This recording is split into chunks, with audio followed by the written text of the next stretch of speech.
शब्द का मूल्य।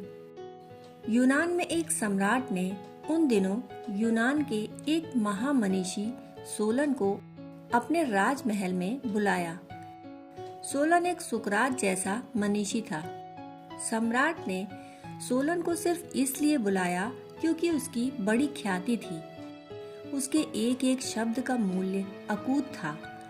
सम्राट ने उसे कुछ ज्ञान लेने के लिए, कुछ सीखने के लिए नहीं बुलाया। उसने सोलन को सिर्फ इसलिए बुलाया कि वह उसके महल को देख ले, उसके साम्राज्य को देख ले, उसकी धन संपदा को देख ले। और सम्राट चाहता था कि सोलन प्रशंसा करे कि आप जैसा सुखी और कोई भी नहीं। तो इस वचन का मूल्य होगा। सारा यूनान के बाहर भी लोग समझेंगे कि सोलन ने कहा है तो सच ही होगा। सोलन आया, सम्राट ने महल घुमाया, अपनी अकूत संपदा दिखाई। सम्राट के पास न जाने कितना धन था, न जाने उसने कितना लूटा था। बहुमूल्य पत्थरों के ढेर थे, स्वर्ण के खजाने थे। महल ऐसा सजा था जैसे दुल्हन हो। फिर सम्राट उसे दिखा दिखा कर प्रतीक्षा करने लगा कि वह कुछ कहे, परंतु सोलन चुप ही रहा। न केवल चुप रहा बल्कि और अधिक गंभीर होता गया। और न ही केवल गंभीर हुआ बल्कि ऐसे उदास हो गया जैसे सम्राट की मृत्यु होने वाली हो। वह सम्राट को देखने आया हो। आखिर सम्राट ने कहा कि तुम्हारी समझ में आ रहा है कि नहीं? मैंने तो सुना है कि तुम बड़े बुद्धिमान हो। मुझ जैसा सुखी तुमने कहीं कोई और मनुष्य देखा है? मैं परम सुख को उपलब्ध हुआ हूँ। सोलन कुछ बोलो इस पर। सोलन ने कहा कि मैं चुप ही रहूं वही अच्छा है, क्योंकि क्षणभंगुर को मैं सुख नहीं कह सकता, और जो शाश्वत नहीं है उसमें सुख हो ही नहीं सकता। सम्राट, यह सब दुख है, बड़ा चमकदार है लेकिन दुख है। तुम इसे सुख समझते हो तो तुम मूढ़ हो। सम्राट को धक्का लगा। जो होना था वही हुआ। सोलन चुप ही रहता तो अच्छा था। सोलन को उसी वक्त गोली मार दी गई।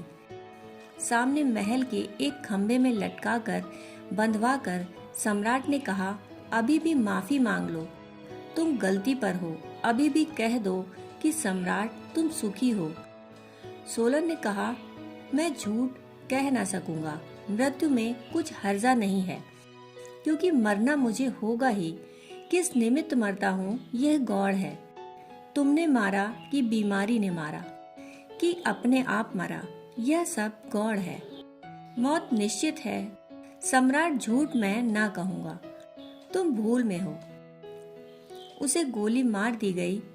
फिर 10 वर्षों बाद युद्ध में सम्राट पराजित हुआ। विजेता राजा ने इसे उसके ही महल के सामने एक खंबे पर बांधा। जब वह खंबे पर लटका था और गोली मारी जाने को थी, तब उसे अचानक सोलन की याद आई। ठीक 10 वर्ष पहले ऐसा ही सोलन खंबे पर लटका था। तब उसे उसके शब्द भी सुनाई पड़े कि जो शाश्वत नहीं है वह सुख नहीं है, जो क्षणभंगुर है उसका कोई मूल्य नहीं। सम्राट, यह चमकदार है परंतु दुख है। उसी चमकदार दुख को सुख मानकर यह सम्राट इस खंबे पर लटक गया। सम्राट की आंखें बंद हो गईं। वह अपने को भूल ही गया। सोलन को देखने लगा, और जब उसे गोली मारी जा रही थी तब उसके होठों पर मुस्कुराहट थी, और आखिरी शब्द जो उसके मुंह से निकले वे यह थे, सोलन, मुझे क्षमा कर दो, तुम ही सही थे। विजेता सम्राट सुनकर चकित हुआ। कौन सोलन? किसके वचन सही थे? और इस मरते सम्राट के होठों पर मुस्कुराहट कैसी? उसने सारी खोजबीन करवाई, तब यह पूरी कथा पता चली। वह जो हमें सुख जैसा मालूम होता है वह सुख नहीं, और वह जो हमें सुख जैसा मालूम होता है उसके लिए हम सबको दुख देते हैं। दोस्तों, कहानी सुनने के लिए आपका बहुत बहुत आभार।